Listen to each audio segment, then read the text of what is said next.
We need to talk about Project 2025. He says, "You're not going to be a dictator, are you?" I said, "No, no, no. Other than day one." Created by Trump's longtime allies at the Heritage Foundation along with more than 100 other conservative groups, a 920-page document outlines conservatives' plan to rescue the country from the grip of the radical left. It means that if Trump is elected, the GOP would attempt to implement overreaching bills like the ones popping up in Florida, Texas, Alabama, and other red states federally. The document says the GOP will reach its goals by using presidential power to bypass Congress and by destroying what they call the administrative state, which refers to the agencies that try to ensure clean and safe air, food, water, drugs, and consumer products, and that also hold big corporations back from making more money. So that's what Trump means by day one. He plans to fire and replace tens of thousands of government employees who don't agree with him to elevate his power. And yes, he can do that. First, I will immediately reissue my 2020 executive order restoring the president's authority to remove rogue bureaucrats, and I will wield that power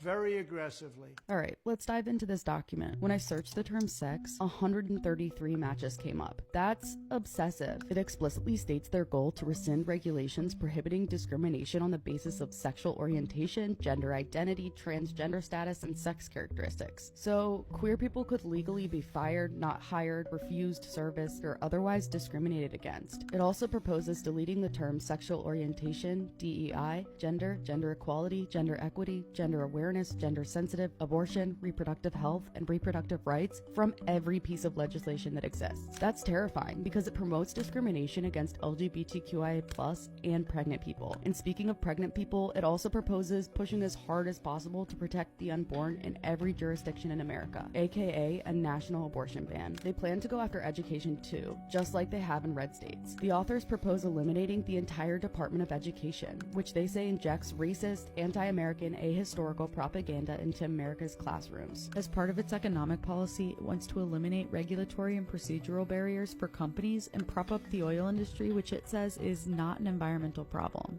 This is all just the tip of the iceberg. It's a document filled with endless contradictions, going back and forth between ideas of big government and small, going after monopolies but reducing corporate taxes and regulation, saying they're for freedom but policing people's bodies, gender, and sexuality. And it's a document created by the Heritage Foundation, which has ties to fossil fuel billionaire Charles Koch and is swirling with controversies. Throughout, they dehumanize the left in ways that make me afraid of how much more emboldened far-right Republicans will feel to target vulnerable people.